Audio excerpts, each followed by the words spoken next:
Welcome to the Royal British Legion Northern Ireland's 2020 Festival of Remembrance. This is not how we envisaged holding our festival, but these are different times and we must make use of the different means of keeping in touch that are available to us. 2020 is a year of many significant anniversaries. Battle of Britain 80, VE 75, VJ 75, Korea 80 and of course UDR 50. For generations, men and women from across Northern Ireland have volunteered to serve in our armed forces and in our merchant navy, which has played a crucial part in keeping us fed and supplied, along with countless numbers of men and women from across the United Kingdom, the Commonwealth and the Allied nations. Whilst Remembrance is a very personal experience, we, the Royal British Legion in Northern Ireland, still wanted to host an event to remember those men and women from across the world who sacrificed so much for us in wars and conflicts. We remember those from across the world who flew in the Battle of Britain, those who maintained the aircraft, those who worked in the plotting rooms, all working together, united in the common goal of preventing invasion. We remember all who fought in that World War, and this year, as well as remembering those we lost, we celebrated victory in Europe and then victory over Japan. Momentous events still vividly remembered by those who lived through that period of our history. We also remember those from across Northern Ireland and across the world who 80 years ago were serving in Korea, another difficult war about which perhaps we know less than other wars. I would encourage you to spend some time finding out about the contribution of many from here who served in that war. Of course, this year marks the 50th anniversary of the formation of the Ulster Defence Regiment, and we wanted to remember those men and women who served in the regiment, those who were injured, the families of those who served, and especially those who were killed and their families. My sincere thanks to all the contributors, musicians, to the editor for giving of their time and their talents. It is truly appreciated. We weren't able to include everyone we would have wished to, but our priority was and is to keep everyone safe. I hope you enjoy the programme, all of which was filmed in line with the regulations and guidance in force at the time of filming. Please keep safe and continue to look after one another.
Well, how do you do, young Willie McBride? Do you mind if I sit here down by your graveside and rest for a while neath the warm summer sun? I've been walking all day, and I'm nearly done. I see by your gravestone you were only 19 when you joined the great fallen in 1916. Well, I hope you died well, I hope you died clean. Oh, young Willie McBride was it slow and obscene? Did they beat the drum slowly? Did they play the fife lowly? Did they sound the death march as he lowered it down? Did the band play the last post and chorus? Did the pipes play the flowers of the forest? Did you leave her a wife or a sweetheart behind? In some faithful heart is your memory enshrined. Although you died back in 1916, in that faithful heart you forever 19. Or are you a stranger without even a name, enclosed and forever behind the glass frame? In an old photograph, torn and battered and stained, and faded to yellow in a brown leather frame. Did they beat the drum slowly? Did they play the fife lowly? Did they sound the death march as he lowered it down? Did the band play the last post and chorus? Did the pipes play the flowers of the forest? Oh, the sun, now it shines on the green fields of France. There's a warm summer's breeze, it makes the red poppies dance. And look how the sun shines from under the clouds. There's no gas, no barbed wire, there's no guns firing now. But here in this graveyard is still no man's land. The countless white crosses stand mute in the sand. From man's blind indifference to his fellow man, so a whole generation that were butchered and damned. Did they beat the drum slowly? Did they play the fife lowly? Did they sound the death march as he lowered it down? Did the band play the last post and chorus? Did the pipes play the flowers of the forest? Now, young Willie McBride, I can't help wonder why. Do those that lie here know why did they die? And did they believe when they answered the call? Did they really believe that this war would end wars? Well, the sorrow, the suffering, the glory, the pain, the killing and dying was all done in vain. For young Willie McBride, it all happened again and again and again and again and again. Did they beat the drum slowly? Did they play the fife lowly? Did they sound the death march as he lowered it down? Did the band play the last post and chorus? Did the pipes play the flowers of the forest? Did they beat the drums slowly? Did they play the fife slowly? Did they sound the death march as he lowered it down? Did the band play the last post and chorus? Did the pipes play the flowers of the forest?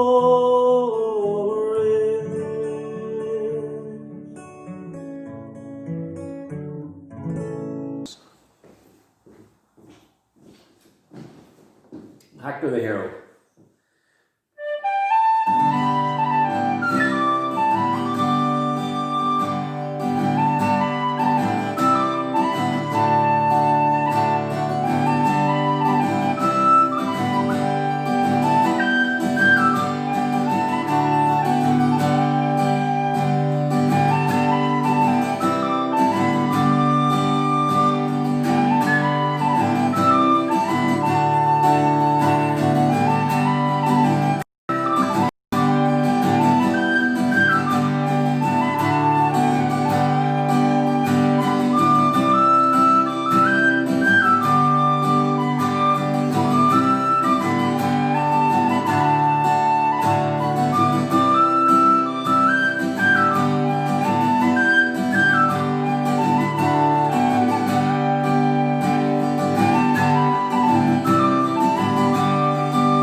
VJ Day Hero.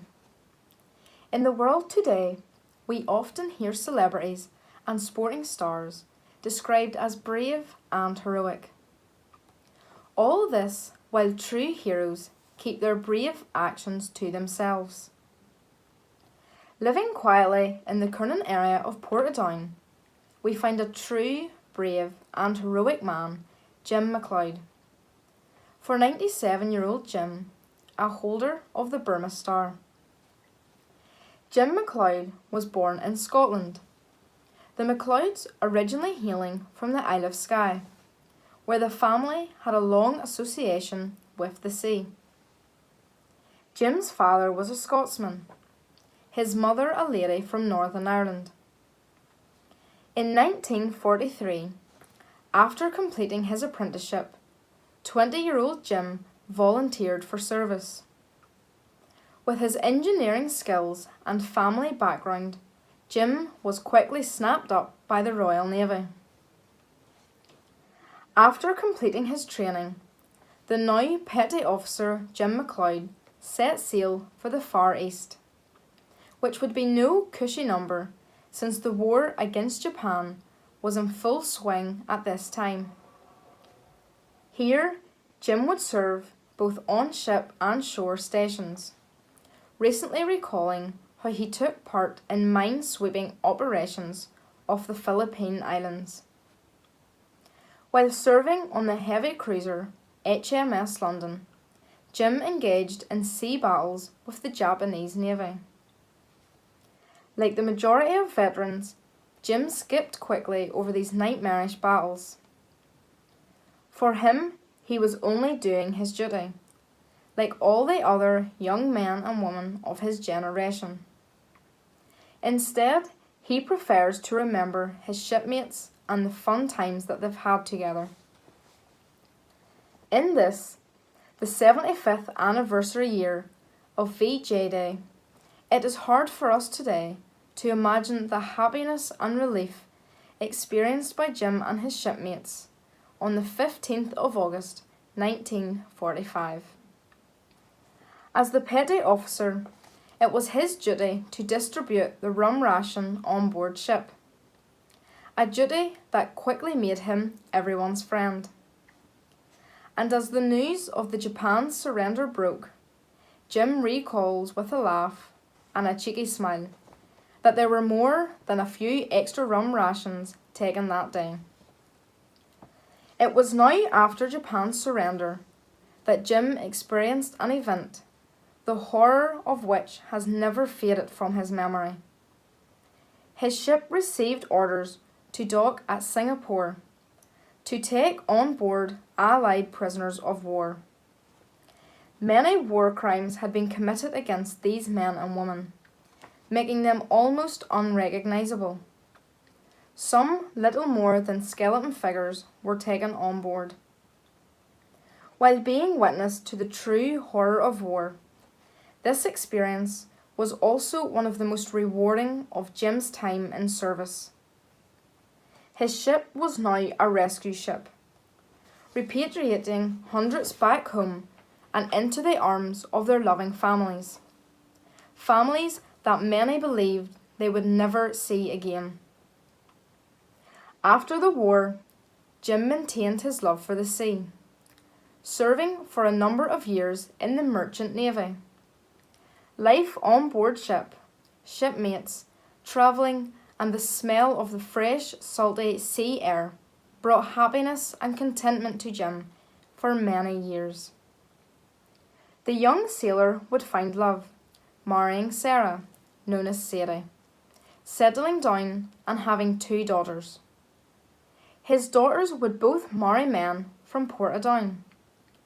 It was as a result of this that Jim and Sadie moved to Portadown in the late 1970s to be close to their family. Jim had been a member of the Royal British Legion in Scotland, and this continued as he became a very active member of the Portadown branch. The love of all things military also saw Jim becoming a member of the Royal Irish Fusiliers Old Comrades Association. He enjoyed his time with those with whom he shared a common service history. 75 years after the victory over Japan, Jim does not claim to be a hero. A modest family man, he keeps his war memories to himself. The Royal British Legion is proud to have this man as a member. While he does not seek praise, we thank this true hero, a man who by his service helped free the world from fascism and tyranny. Petty Officer Jim MacLeod, holder of the Burma Star and British War Medal, we thank you for your service. Hello all of my dear friends in Northern Ireland. I'm Kirsten Osborne, also known as your Forces Sweetheart, here in South Wales. It is an honour for me to be a part of your virtual Festival of Remembrance this year, something a little bit different for us all, but I'm honoured to be a part of it. Now, I was really looking forward to coming back to visit you all this year, and sadly I haven't been able to. We had an absolutely amazing time seeing you all in 2018. I performed at the Armed Forces Day with you and we really had a blast. So I do hope this finds you all safe and well. That's the most important thing right now through these difficult times. But I thought I'd sing a few songs for you today. So I tried to pick some songs that I think we will all know. So please sing along with me as loud as you possibly can. I'm sure if you sing loud enough, I may even hear you from South Wales. So no better song to start off with than Our Doris Day and Que Sera Sera.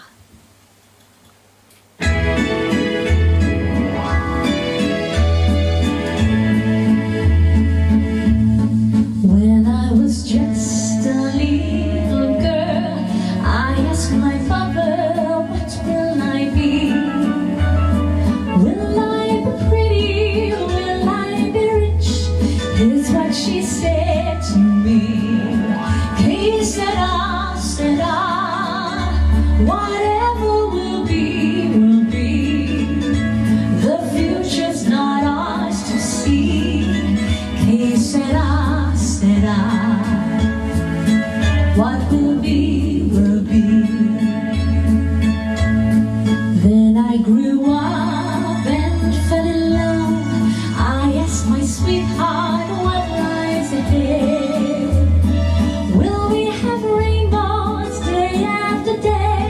Here's what my sweetheart said. Que sera, sera. Whatever will be, will be. The future's not ours to see. Que sera, sera. What will be, will be. Now I have children of my own. They ask me, Mother, what will I be? Will I be handsome? Will I be rich? I tell them tenderly, que sera, sera. Whatever will be, will be. The future's not ours to see. Que sera, sera. What will be, will be. Que sera, sera. Hey. Oh, wonderful song there from our Doris Day, and thank you for joining with me and having a sing-song. Now, I would like to take us on to the one and only Dame Vera Lynn for this next song. I say next song, but this is actually a medley of some of my favourite songs of hers. Again, these are songs that we can have a little sing-song together, so have some fun with me. Let's do this.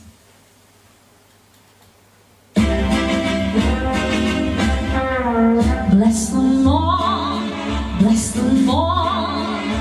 The long and the short and the tall.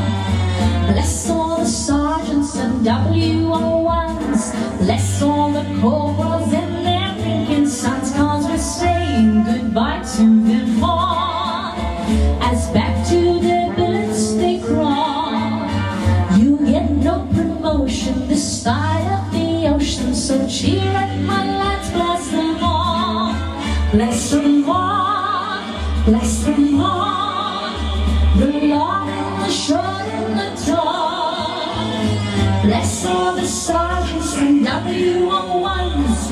Bless all the corporals and their Lincoln sons. 'Cause we're saying goodbye to them all. As back to their billets they crawl. You get no promotion this side of the ocean. So cheer up, my lads, bless them all. We're gonna hang out the washing on the sea-free line. Have you any dirty washing, Mother dear? We're gonna hang out the washing on the sea-free line. 'Cause the washing day is here. Whether the weather may be wet or fine, we'll just rub along without a care. We're gonna hang out the washing on the sea-free line. If the sea-free line's still there, we're gonna hang out the washing on the sea-free line. Have you any dirty washing, Mother dear? We're gonna hang out the washing on the sea-free line. 'Cause the washing day is here. Whether the weather may be wet or fine, we'll just rub along without a care. We're gonna hang out the washing on the sea-free line. If the sea-free line's still there. Kiss me goodnight, Sergeant Major. Tuck me in my little wooden bed. We all love you, Sergeant Major. When we hear you bawling, show a leg. Don't forget to wake me in the morning and bring me round a nice hot cup of tea. Kiss me goodnight, Sergeant Major. Sergeant Major, be a mother to me. Here we go. Kiss me goodnight, Sergeant Major. Tuck me in my little wooden bed. We all love you, Sergeant Major. When we hear you bawling,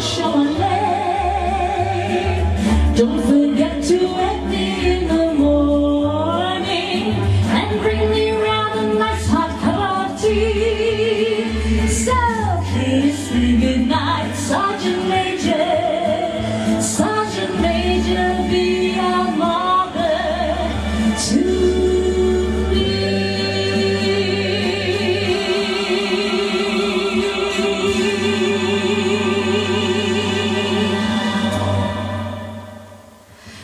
Oh, thank you ever so much for joining in with me to those lovely songs. Now, I do hope you continue to have a wonderful Festival of Remembrance. I'm sending you all of my love from South Wales. I miss you all terribly, and I do hope to see you all soon in the near future, I hope. So until I do see you, please take care of yourselves and stay safe.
This year marks the 50th anniversary of the formation of the Ulster Defence Regiment. The regiment would have its genesis in the Hunt Report of October 1969, which would pass control for internal security within Northern Ireland from the police over to the military. The regiment would be formed by an Act of Parliament, the Ulster Defence Regiment Act, and this was debated in the Houses of Parliament in London in December 1969, receiving royal assent on the 18th of December 1969 and coming into law on the 1st of January 1970. Immediately, the regiment began recruiting, and over 5,000 people would put in applications within the first 4 months of the regiment's existence. Its adverts being run with the tagline, "Work with the men who are working for peace." Applications would come in from right across Northern Ireland and from every community. The regiment would end up going operational on the 1st of April 1970 and would spend 22 continuous years on operational duties, the longest single engagement of any regiment in the British Army's history. It would continue on operational duties until the 1st of July 1992, when the regiment merged with the Royal Irish Rangers to form the new Royal Irish Regiment. On its formation, the Ulster Defence Regiment would have 7 battalions. There would be 6 county battalions, numbered alphabetically, 1 for Antrim, 2 for Armagh, 3 for Down, and so on, and 1 City of Belfast battalion. As the situation in Northern Ireland continued, it was realised that 4 additional battalions would have to be added. The regiment broke new grounds in August 1973 when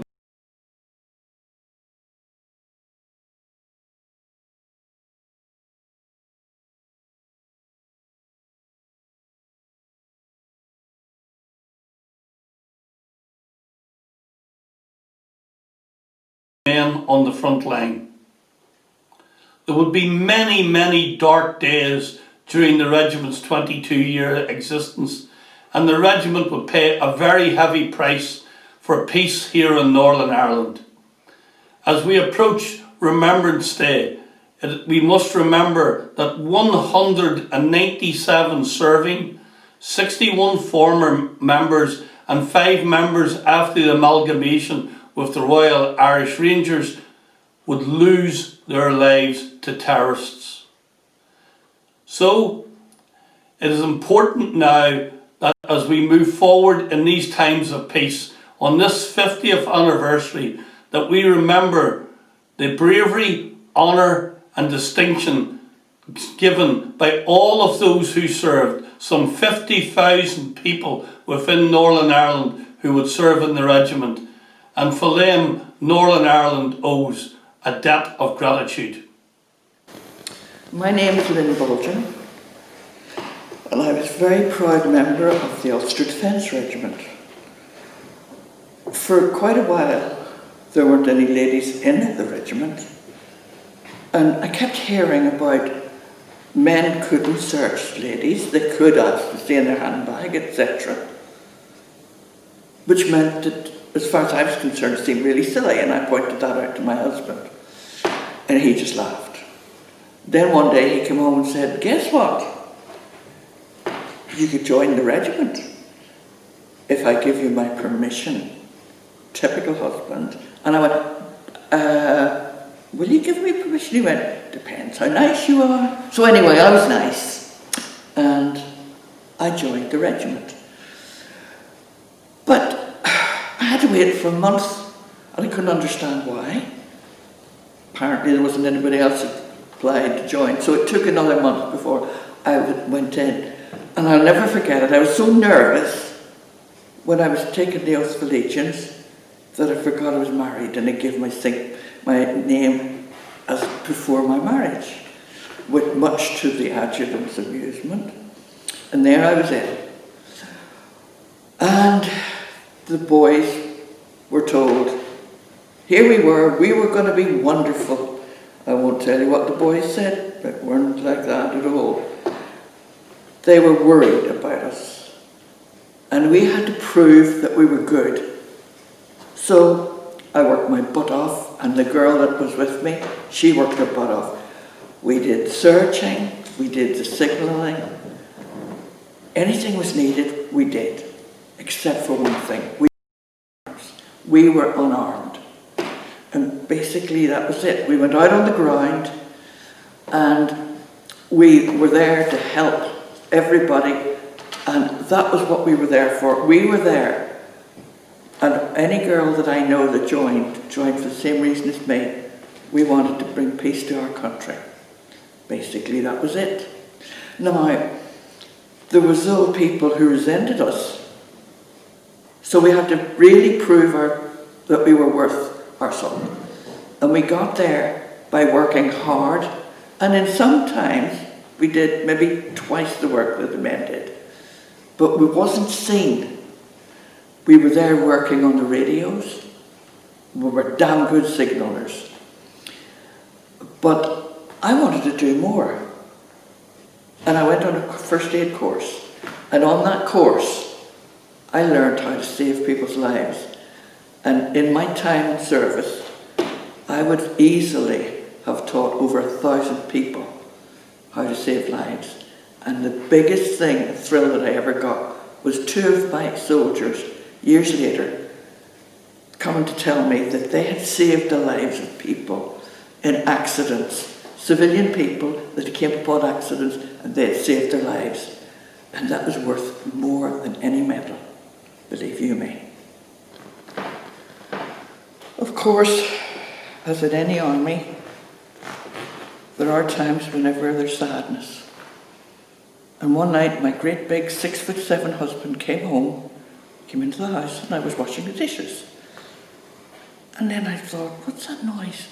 And for the first time in my life, my husband was standing with his head buried in his hands, sobbing uncontrollably, because our best friend had just been blown up. He was one of the most kind and loving men, a chap called Joe. And Joe lived in a village where all the people respected him, all religions. He helped everybody. But they decided, in their infinite wisdom, that he had to go. And he was killed. And as they were our best friends, I spent a few days looking after his wife and his kids. And it was really the first time that I realized this was really real. Moving on to whenever I was then serving, of course, I had the joy of meeting up with some wonderful girls. One of them, her husband had been serving and she had joined up. She was one of my girls. And she was English through and through, but she loved it so much, she asked her husband to get an extension, and he did. And one night, they were ambushed, the patrol, and she got killed. Jean Leggett was a wonderful girl and a very good friend, and she was killed instantly. To see her husband and her 2 children, that was one of the saddest things that I can remember in that time. Then later on, unfortunately, one of the girls was murdered in her caravan. Her baby was lying beside her as one of cuddly toys. She was riddled. Thank God the child survived. The animal in the child's arms was also riddled. So at least the angels were looking after the baby, but Margaret was gone. I gathered my girls together the next day and I said, we're going to go to the house. No tears. You've got to be really brave. We're going to go there and we're going to be really brave. We went to the house and her father came to the door. I didn't realize that the body had been brought home. And he then said, "You're her sergeant and you're going to be the first one to see her." I tell you, that was an honour and one of the saddest things I've had to do. But it was wonderful because I got saying goodbye to her. And unfortunately, years later, I was with her mummy when we went and found the body of her daddy. That was another nasty thing which happened. But then we had in the regiment this beautiful girl who was killed.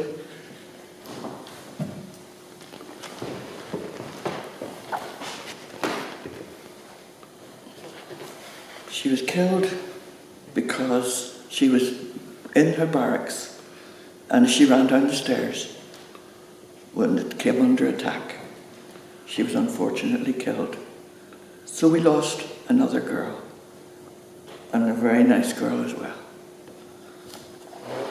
So the girls had courage, but the amazing thing was, as I was lowered out of a helicopter one day and landed on the ground, and behind me came a 50-year-old lady who had the guts to put herself at risk by becoming a soldier. And they did the job, and they did it damn well. So remember, when you're saying, thank God for the UDR and the boys and girls who came after them in the Royal Irish, really and truthfully, they deserve your prayers. And I hope that this in some way lets you know what it was like and how honoured I am to be the first ever Greenfinch. Thank you. I'll be going to church on Remembrance Sunday. The most important thing is I will be remembering not only Joe and the other boys, unfortunately, that we lost, but I'll be remembering especially the 4 ladies who gave their lives in our country. They gave their lives to bring peace to the country. And any time you asked them, that was what they wanted. They wanted to be able to bring their children up in a land where there was peace and where people lived and respected each other. And I hope that by saying the names of the people, you will think to yourselves that they were the bravest women I have ever known, and you will never know. And that is Private Eva Martin, Lance Corporal Jean Leggett, Private Margaret Hurst, and of course, Corporal Heather Kerrigan, who died in a landmine attack. Please, please keep them in your prayers. Thank you.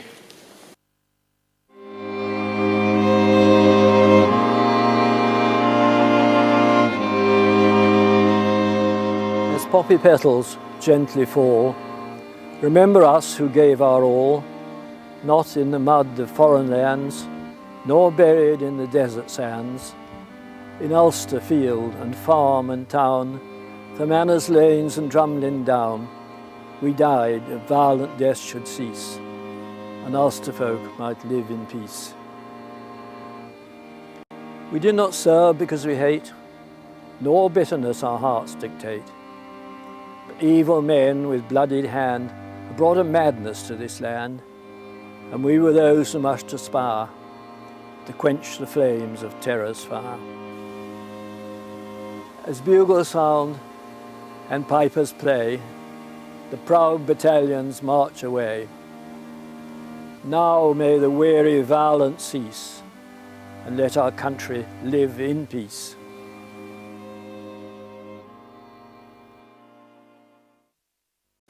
Hello, I'm Eric Glass. I joined the UDR in 1970 in a wee place up called Marhabile, up very close to the border. In 1972, I was under a very high threat up there. The army actually moved in with me and gave me cover for 3 months. And then they decided that they couldn't cover any longer. So they said I should move. I moved then to Enniskillen overnight. The children, even my 2 children that was at school, they didn't even know. We took them out of school at 12 o'clock and we didn't even tell the teacher that they wouldn't be back. We had to get away that quick. We moved to Enniskillen. Everything went quite well then until 78. And in 78, I was driving a van with 8 workmen in it, 7 and myself was 8. We were working in a wee place called Garrison. And as we were driving along the road, there was 2 of us, me and another fellow in the front. There was a seat across the back of the van. There was a common walk-through van. There was a seat across the back of it, and there was 3 men on that seat. In the back of the van, there was a wheelbarrow up where the 2 mudyards were, and there was 2 men sitting on the mudyard and 1 man sitting in the wheelbarrow. As we were driving up the road, there was a burst of automatic gunfire. And it scared the life out of me. The windscreen come in with an awful bang, and the van almost stopped. I got her going again, drove on down the road, said across, as anybody heard it, nobody spoke. Drove on down to the wee crossroads, about 2 miles further down, and pulled in at a shop. As I went to the shop, I run round the corner, I met the man and I said, "Have you a phone?" And he said, "Yes." We went round to the back door of the house. The lady came out and she said, "Oh, I can't let you into the house. You're all blood, your face and everything." She says, "I have small children in the house, I can't let you in." But I said, "Can you use the phone?" "No," she says, "Can you not drive on?" And I said, "I'm sorry, I can't drive on." And he said, "Right, I'll use the phone." So I went back to the van. When I went back to the van, the boys were all out of the van, only 1 man. He was laying between the front seats and the back seat. I went over to him. He was quite bad condition. I opened up his shirt and that. There was quite a hole in his chest. Then the ambulance arrived. We got back into the ambulance. I didn't want to go in the ambulance, but there was 2 ambulances there. And as we were coming in the road, one of the ambulances had stopped, where the man that was injured had died.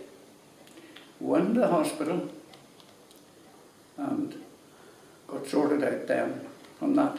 Then everything went well then. I moved, they took me off the van and off the country and brought me in to the town hall to work at the door and to drive the official car.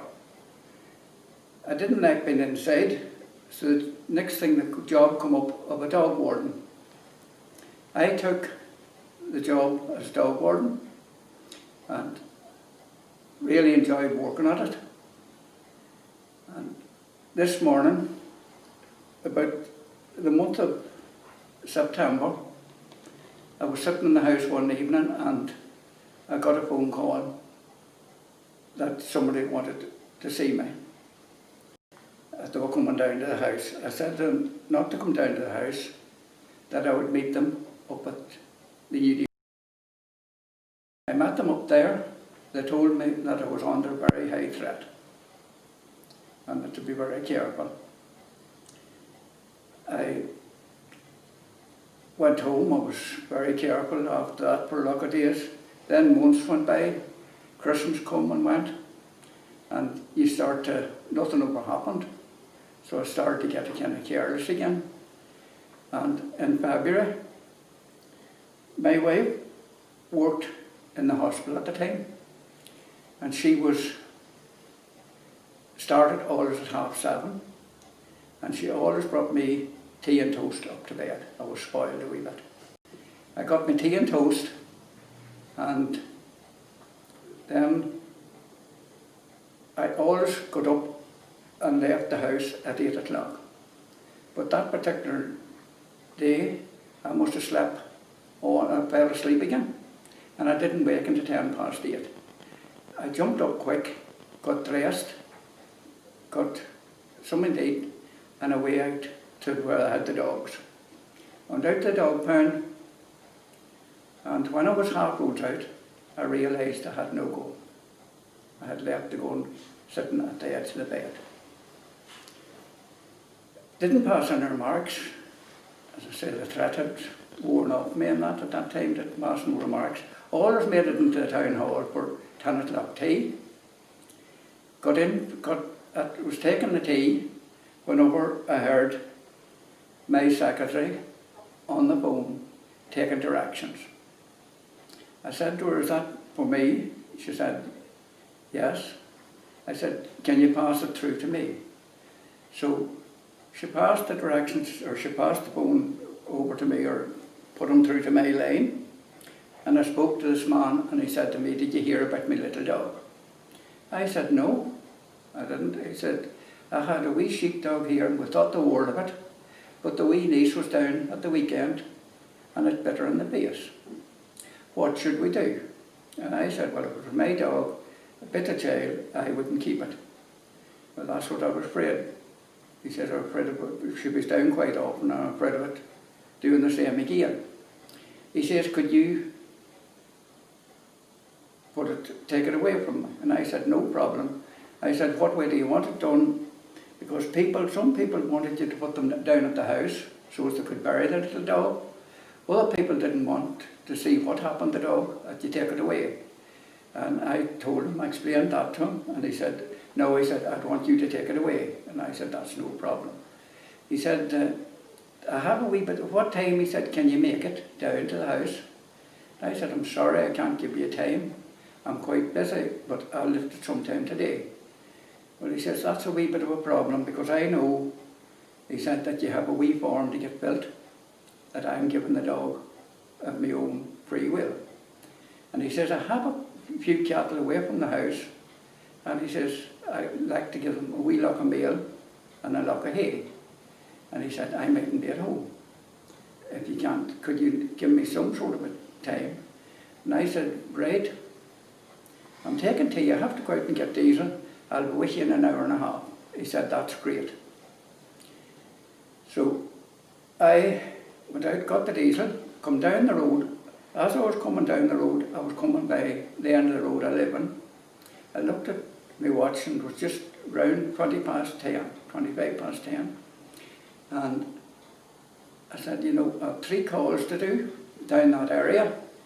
I'll not make it back for my lunch. I'll go in and get a box."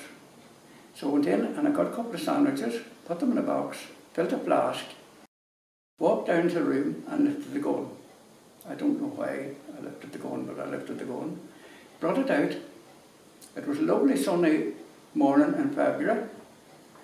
Took off my jacket, set the gun in on the passenger seat, and threw the jacket on top of it. And drove out the road. Just before I got to the house, I had a radio in the van, and the radio went, and it was my secretary again, inquiring something about a dog. It wasn't too serious, I know. And I looked over, and here the gun had slipped out from underneath the coat. So at that time, we were only after getting issued with P5s, and they had told us that it was quite safe to put a round up the breech. So I lifted the gun, I don't know why, and cocked her, and sat her down under my coat again. When I drove on then, when I turned up the lane for the house, there was a shed on the left-hand side of the lane with a barrow sitting out a little bit. I stopped at the barrow, And I said, I'm going to have to get out and move this barrow, stuck on my road. And then I suddenly realised, no, if I go up on the bank, I'll get by it. So it was quite a straight lane, and I think the idea of the barrow was, so if I seen something up at the house, if I reversed back quick, I'd hit the barrow. So I drove up onto the bank, got by without moving the barrow, on up and turned down onto the street. Whenever you went up, you were again about the gable of the house. I turned down, left onto the street. Look, there was a back door. It was an oldish house. There was a back door, and there was a key in the back door. And I said, great. He's at home anyway. And instead of, just when I pulled up, they would have waited a couple of minutes. I would have got out and went over to the back door, but they didn't. Just as I pulled up, two men come roaring out. One come roaring out of a shed, and the other come roaring across the street, roaring, "Hey, Ray, get out of that effing van. Get out, get out." I whipped up the gun quick, and what do you do whenever you go to the range? You cock the weapon. I cocked the weapon. The round fell out because afterwards the police and that couldn't realise why there was a round in the van, but that's why.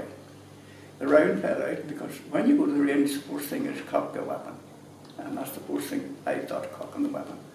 I fired 3 quick shots out through the passenger's door and swung round quick, and the man at the driver's door was opening the door. He had bind a twine round him and the gun across his chest. I immediately pushed the door. When he seen me with the gun, he run straight across the front of the house to the bar gable. I jumped out. I looked out, there was a wee wall in front of the barn. I was going to jump out over the wee wall and try and go down the field, but it was a big field and I knew I was going to be caught there. Left the door open, run round and lay down at the front wheel. And there was quite a few shots fired then, and it seemed like a long time ago, it was only maybe minutes. But I was firing odd shots back, and somebody fired a shot, and it busted the wheel of the van, just at my head. And the noise of that, it really scared me. And I said to myself, what am I going to do? Will I get up and run? Or what? I'm going to have to take aim shots because I'm wasting ammunition. So just as that, somebody at the top of the house put their head round the corner, come round a wee bit. I could see them, to try and see me. And I took as nice aim as I could, and I pressed the trigger, and nothing happened. I took the gun down down a wee bit, and looked in, the magazine empty. I knew I had another magazine in my coat, but it wasn't the van. So I jumped up quick, run round the door of the van, pulled out the coat, knocked the empty magazine onto the ground and whacked on the full one. Whenever that was happening, 2 men hopped out over a small bank at the top of the house, up at the top, and come down firing at me. I got the magazine whacked on, and they were down almost beside me with the guns on automatic, and they were peppering my legs at that time. And I returned fire, and somebody kind of staggered over by the side of the house and got round the corner again. And just then, somebody roared, 2, 3 and 4, run for it. And the next thing, it whizzed down by me, down the far side of the van, and down. I immediately watched them. They went down the field. 2 of them, I know, went down the field. So I thought that you could move. I looked down and the blood was running into my boots, and I could see the trousers was ripped, and the bone was out of the leg a wee bit, out through the flesh. So but I thought you could hop, even with the leg broken. No, with one leg you could hop a bit, but I couldn't move it. I was just stuck to the ground, seemingly. So just that, the old man that owned the house, he come out and he said to me, "Are you all right?" And I said, "I'm not too bad." I said, "Have you a bone in the house?" He says, "I have." I said, "Can you ring and get me help?" And no, he says, "I can't." He says, "They told me if I used the bone that they come back and shoot me. And I can't ring." But he says, "If you can get in, you can ring." I said, "I can't move. Have you a stick? Would you have a stick or anything?" And he went into the house, he come out with a wee 2x2 piece of a stick about 2 foot long and handed it to me, and I said, "No, that's no good, it's too short." But with it, and with the side of the van, I got up a wee bit and I could get a look into the pantry and I seen a sweeping brush. And I said to him, "Give me out the sweeping brush." So he got the sweeping brush, he came out on the street and knocked the head of it. And I said, "No, put the head back on it." So he put the head back on it and he said, "You're awful." He said, "The blood's running at you everywhere." And I said, "No, I'm not too bad." I said, "Give me the brush." So he gave me the brush, got it onto my arm, I got into the house. And then I started to think, at that time you didn't, if you lived in the area, you didn't need a code. You just needed the number. And I started to think, and I said to him, "Are you in Billy here?" He says, "I am." And I said, "Good, 212. So I lifted the phone and I rang 212. I knew that was the police station. The police answered it, and it was the sergeant, and he said to me, "Eric," he said, "Where are you?" And I tried to tell him as well as I could. And then he said to me, "Lay down the phone, hang up." He says, "There's only 2 phones in here. The army's on one and I want to make a call on the other. Hang up and we'll bring you back." And I said, "That's okay." But he says, "We'll get you help as soon as possible." But I said that was all right. The next thing, the helicopter come. It hovered around for a wee while. I was panicking a bit. The next thing it dropped off, as I didn't know at the time, but it dropped off me and went back a bit. And went back towards Anslow, and I started to shout about the phone that why were they not coming to take me out? And I could hear the army on the other line calling the helicopter to come back and take me out. They took me out and I went in a Skilling hospital. I was there for overnight. Then I went to Belfast the next morning and I was there for 6 months after that. And that is really my story. The biggest problem was the wife, the children, they all suffered an awful lot.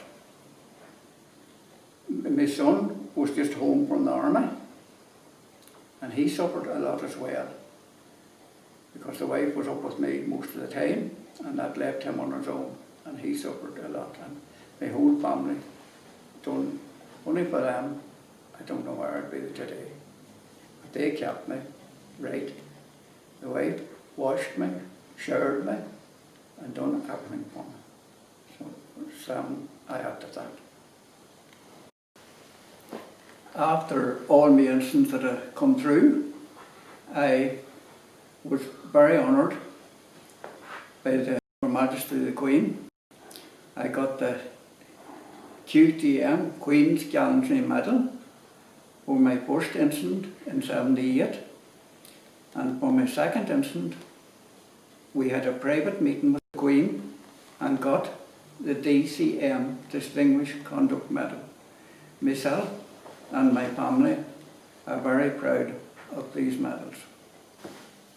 Just like to sort of talk about my husband, John Moreland. We both served in the Ulster Defence Regiment. He served both part-time, and it will be 32 years come Christmas when he was murdered. Why did we serve? Why did we put our lives on the line? Because we believed it was the right thing to do. We wanted the country a better place to live. I had 2 children. They were aged 10 and 12 when their father was killed 9 days before Christmas. They, how do you explain to children of that age that when you're out doing the right thing, that some people will murder you, take your life? He was a coal merchant. He was serving the community in both situations, in his day job and at night time, to try and give back to this country and make it safer. Fortunately, I had a fantastic family, fantastic community support, and fantastic support from 3 County Down Battalion of the UDR. At that time, you're in shock. You think you're coping, you think you're surviving, and that's basically what you do, because you have 2 children. You have to survive, you have to move forward. And I think that's what I have done with family support, with Ulster Defence Regiment support, with community support. I have moved forward. I went back to the civil service to work in the civil service after John was killed, a few years after he was killed, and returned to education. And through this, I think I focused on other people rather than myself, and you focus on your children, and as they grow you find that they want to do things. 99.9% of the people that served in the Ulster Defence Regiment, in my opinion, did it for the right reason. I am honoured to have served, I'm honoured to have known those individuals, and I know John would be very proud of the way his children have turned out in their adult life. Selfless individuals carrying no hatred and no bitterness. I have gone on to serve in my role as a trustee firstly of the War Widows Association, and a chairman, the first chairman of the War Widows Association from Northern Ireland. And again, I feel giving back helps me, I think, in my grieving process. And you speak to widows, whether it's from Second World War. I mean, we've had so many commemorations this year. VE Day, VJ Day. We all remember Captain Sir Tom Moore. The fantastic dedication. And the one thing that comes through it all, I speak to a lot of veterans, I speak to a lot of war widows, and the one thing that comes through it all is the selflessness, the giving, and that I'm proud that I always say that my legacy to my husband is my living, my going on, my giving back. And that's what I continue to do, to the best of my ability. And I know my children do the same and continue to live a life that their father would have been very proud of. As chairman of the War Widows Association, we hold our service, Saturday service, at the Cenotaph in London, just immediately before the Sunday Remembrance. Remembrance for us, for war widows, is very personal, obviously. We each remember our own loved ones, others that we have known, served with, or have been killed. But it's important to remember that for war widows, remembrance is every day. This is the 50th anniversary year of the formation of the Ulster Defence Regiment. Formed on the 1st of January 1970, became operational on the 1st of April 1970 and had 22 years of operational service continuously. During that time, 197 soldiers and greenfinches were killed on operational service. 66 were killed out of service. We were awarded the Conspicuous Gallantry Cross by Her Majesty the Queen in October 2006, along with the Home Service Battalions of the Royal Irish regiment, of which we are an antecedent regiment. At this time, we remember all those who still bear the mental and physical scars from their service in the Ulster Defence Regiment.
They who wait upon the Lord shall renew their strength.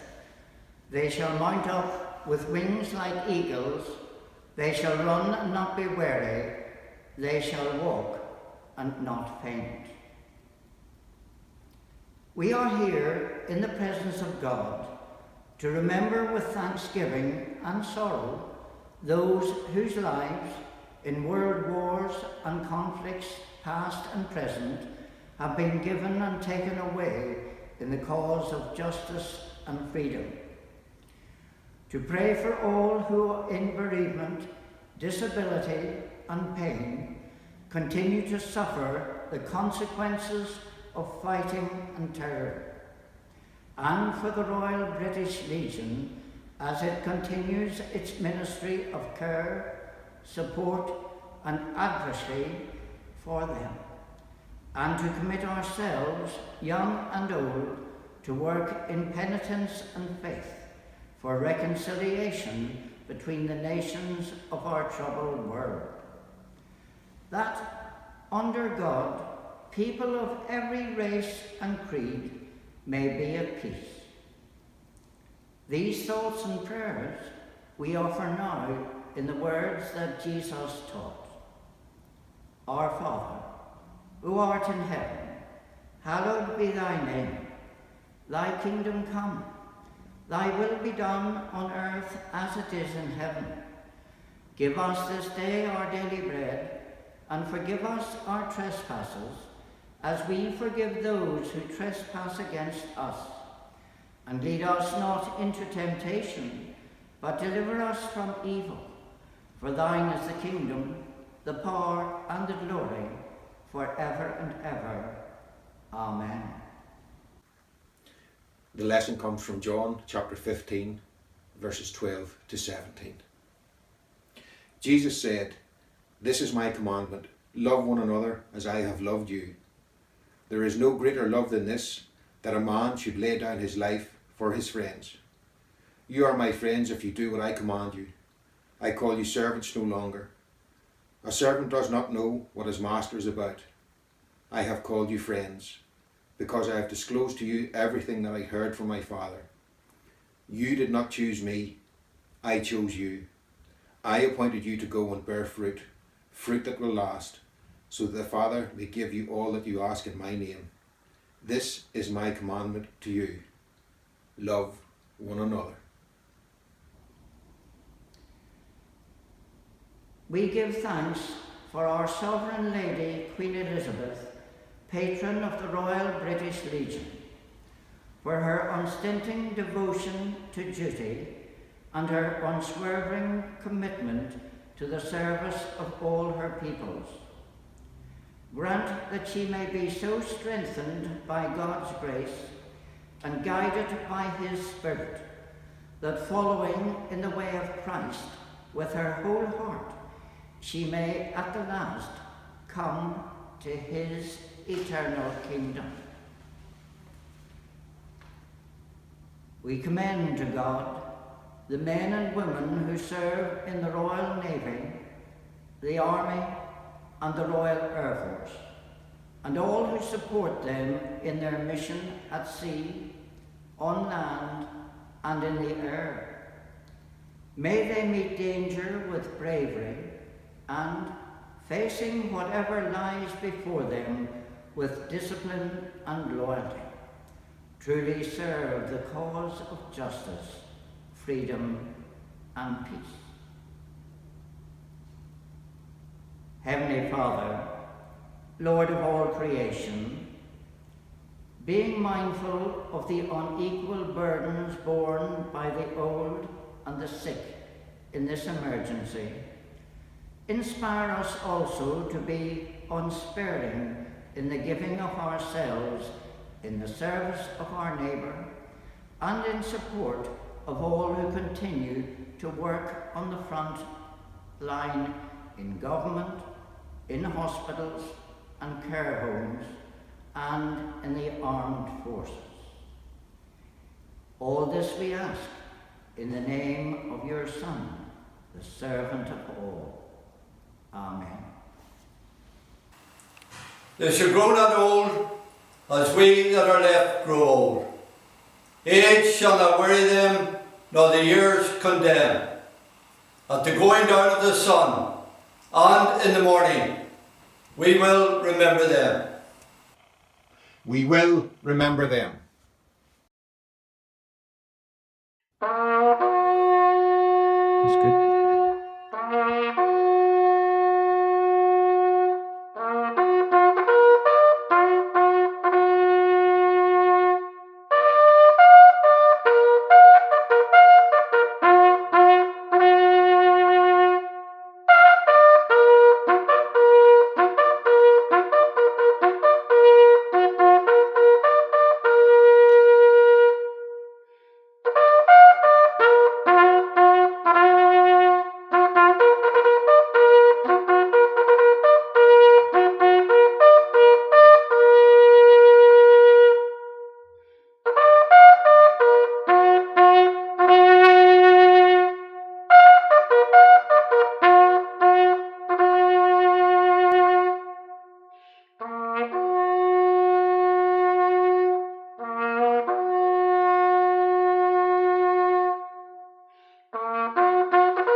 When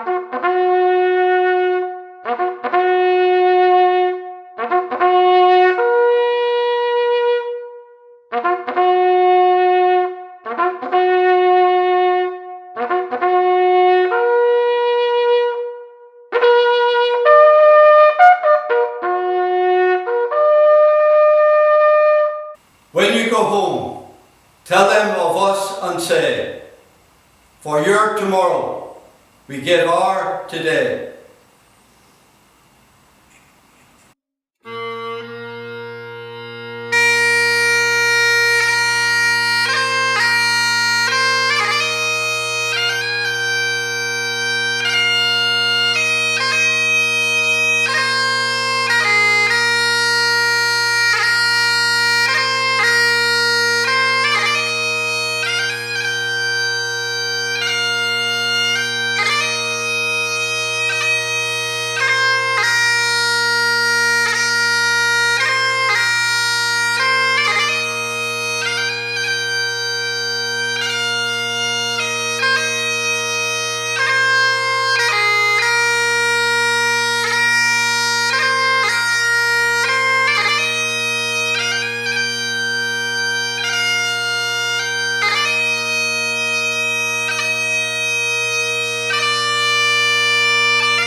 God grant to the living grace, to the departed rest, to the Church, the Queen, the Commonwealth, and all people, peace and concord.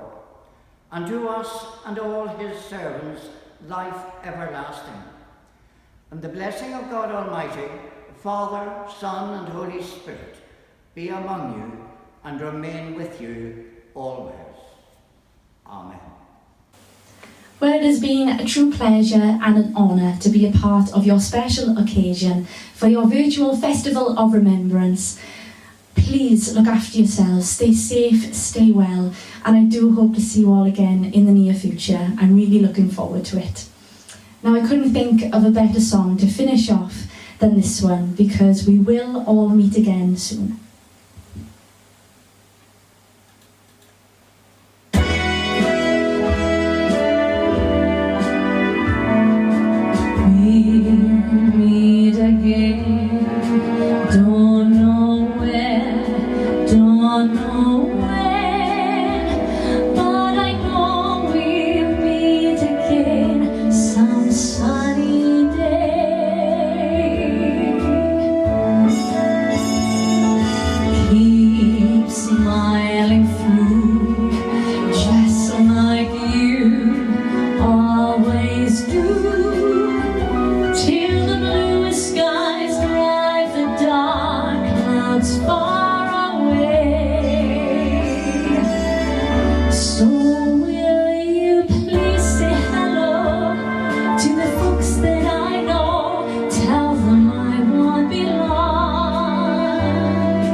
Thank you ever so much. Take care. God bless.